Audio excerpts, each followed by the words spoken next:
దేవాది దేవునికి మహిమ కలుగును గాక. ప్రభునామలో మీ అందరికీ నా హృదయపూర్వక వందనాలు చెల్లిస్తున్నానండి. ఈ సమయంలో దేవాది దేవుడు మనల్ని ప్రేమించి ఆయన ఆదరించి మనల్ని కనికరించిన మన ప్రభువుకి కోట్లాది కృతజ్ఞతాస్తుతులు చెల్లిస్తూ రెండు మాటలు మీతో పంచుకోవాలని ఆశిస్తున్నానండి. చూడండి, దావీదు రాసిన కీర్తన మరి 61వ వచనంలో ఒక మాట చదువుతున్నానండి. దేవా, నా మొర ఆలకింపుము, నా ప్రార్థనకు చెవియొగ్గుము, నా ప్రాణము తల్లడిల్లి భూదిగంతం నుండి నీకు మొరపెట్టుచున్నది. ప్రభు సన్నిధిలో మనము మొరపెట్టుచున్నప్పుడు నేను ఎక్కలేనింత చూడండి మరి ఆయన మొరపెట్టుచుండగా ఆయన మన మొర ఆయన ఆలకిస్తానంటున్నాడు. ఆలకించే దేవుడు. ఎందుకంటే మనం ఆలకించమని మనం ప్రార్థన చేస్తున్నాం, విజ్ఞాపన చేసినప్పుడు ఆయన తప్పకుండా ఆలకిస్తాడండి. ప్రభు ఆలకించే దేవుడు. ఎందుకంటే మన ప్రాణముతో మనతో మాట్లాడే దేవుడు. అందుకే ఇక్కడ చూడండి, నా ప్రాణము తల్లడిల్లగా భూదిగంతముల నుండి నీకు మొరపెట్టుచున్నాను. అవును, ప్రభు సన్నిధిలో మొరపెట్టుచున్నా. మరి అనేకమైన విషయాల కొరకు ఇక్కడ దావీదు గారు రాసిన అనేకమైన కీర్తనలు ఉన్నాయండి. మరి చూడండి, 62వ కీర్తనలో కూడా ఒక మాట కనపడుతుందండి. నా ప్రాణము దేవుని నమ్ముకొని మౌనముగా ఉన్నది, ఆయన వలన నాకు రక్షణ కలుగుచున్నది. దేవునికి స్తోత్రం. చూడండి, దేవాతి దేవుడు ఆయన వలన మనకి రక్షణ కలుగుతుందని మనం ఏం చేయాలంటే రూఢిగా నమ్మాలండి, విశ్వసించాలి. విశ్వాసం ఉంచినప్పుడు మనము రక్షణ మనం పొందలేమండి. దేవుని యందు నమ్మకం విశ్వాసం ఉంచినప్పుడు మనము తప్పకుండా రక్షణ పొందుకుంటాం. చూసుకోండి, ఆయనే నా ఆశ్రయదుర్గము, ఆయనే నా రక్షణకర్త అయి ఉన్నాడంటే ఆయన ఎంతో దేవుని మనం స్తుతించేవారిగా ఉండాలి. చూడండి, అది నా ప్రాణముతో. మరి ఇంకొక మాట ఇక్కడ మనము ఆయన చేసిన ఉపకారంలో దేనిని మరవకూడదంటండి. మరి 103వ కీర్తనలో కూడా దేవాతి దేవుడు మాట్లాడిన దావీదు రాసిన కీర్తనలో చూడండి, నా ప్రాణమా యెహోవాను సన్నుతించుము, నా అంతరంగంలో ఉన్న సమస్తమా ఆయన పరిశుద్ధ నామమును సన్నుతించుము, నా ప్రాణమా యెహోవాను సన్నుతించుము, ఆయన చేసిన ఉపకారములలో దేనిని మరువకుము.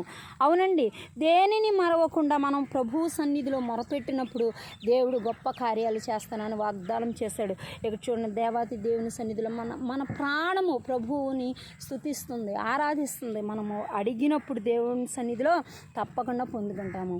అటు కృప మనందరికీ ప్రభు అయిన యేసుక్రీస్తు మనకు దయచేయనుగాక. ఆయన దయాళుడైనడు. వాక్యము చదవండి, మీకు అన్నీ తెలుస్తాయి. ఆమేన్. పరిశుద్ధాత్మనామంలో ప్రార్థన చెయ్యగా మనకు కావాల్సిన ప్రతి అవసరత అక్కర దేవుడు తీర్చేవారిగా ఉన్నారు.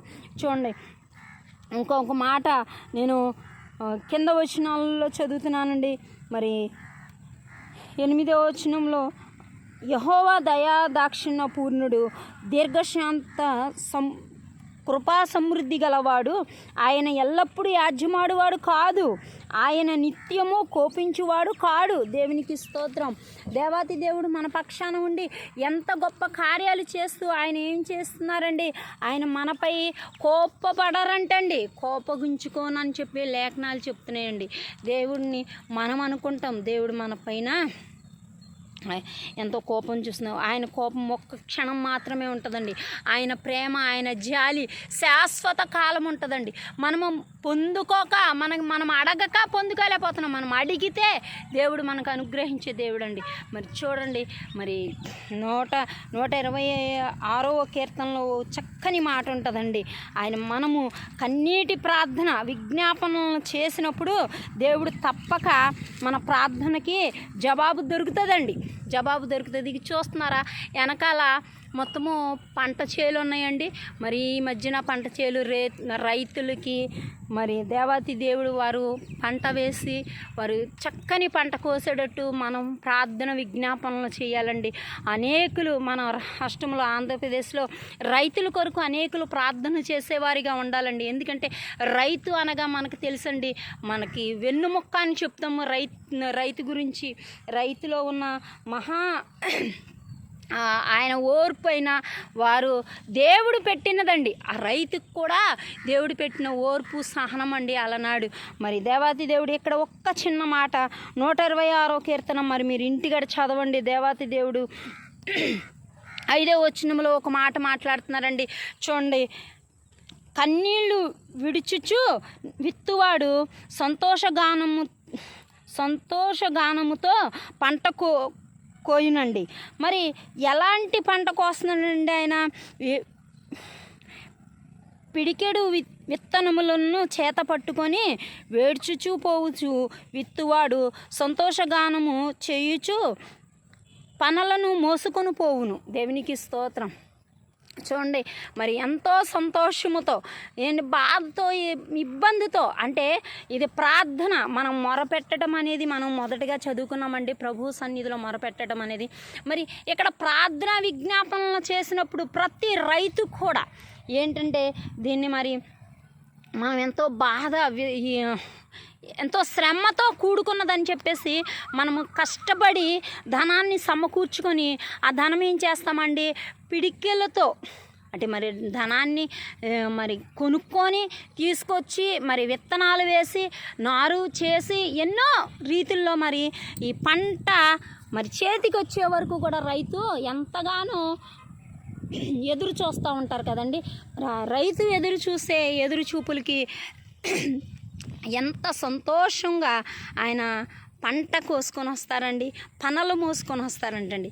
అలాంటిదే మనము కూడా ఆత్మల కొరకు భారము కలిగి ప్రార్థన విజ్ఞాపనలతో మనము మొర్రపెట్టినప్పుడు ప్రభు సన్నిధిలో ఆత్మీయత, మనము ఆత్మీయతలో చెప్పుకోవాలంటే ఆత్మల భారం కలిగి ప్రభువు సన్నిధిలో మొరపెట్టినప్పుడు దేవాతి దేవుని సన్నిధిలో మనం కన్నీరు విడిచి ప్రార్థన విజ్ఞాపన చేసినప్పుడు ఒక్క ఆత్మ రక్షింపబడితే మనము సంతోషిస్తాం. పరలోక రాజ్యంలో మన ప్రభు అయిన యేసుక్రీస్తు సంతోషిస్తూ మరి అక్కడ దేవదూతలు ఏం చేస్తాయంటే ఆ విందు చేసుకుంటే అంటండి. మరి ఆ విందులో కూడా మనం కూడా పాలు పంపులు పొందినట్లే కదండి. అలా దేవాతి దేవుని సన్నిధిలో మనం మొరపెట్టేవారిగా ఉండాలి. దేవాతి దేవుని నామానికి మహిమ ఘనత ప్రభావాలు ఆయనకే చెల్లునుగాక. ఈ వాక్యాన్ని దేవుడు దీవించి ఆశ్రయించి బలపరచును గాక. ఆమేన్. మీ అందరికీ నా హృదయపూర్వక వందనాలు చెల్లిస్తున్నానండి. మీకు ఇంకేమైనా డౌట్స్ ఉంటే ఫోన్ చేయండి. మరి ఎలాగా మరి దీన్ని నేను ముందుకి నడిపించాలో మీ అందరి సహకారం కావాలండి. మీరు సహాయం చేయాల్సిందిగా కోరుతూ అలాగే సబ్స్క్రైబ్ చేయాలని కోరుతున్నానండి. మరి అనేకులు లైక్ చేసి షేర్ చేసి అనేకులకి ఈ వాక్యాన్ని తెలియపరచండి. ఒక్కరైనా ఈ మాట వింటే దేవుని కొరకు ప్రయాసపడాలని నా ఆశ, నా కోరిక.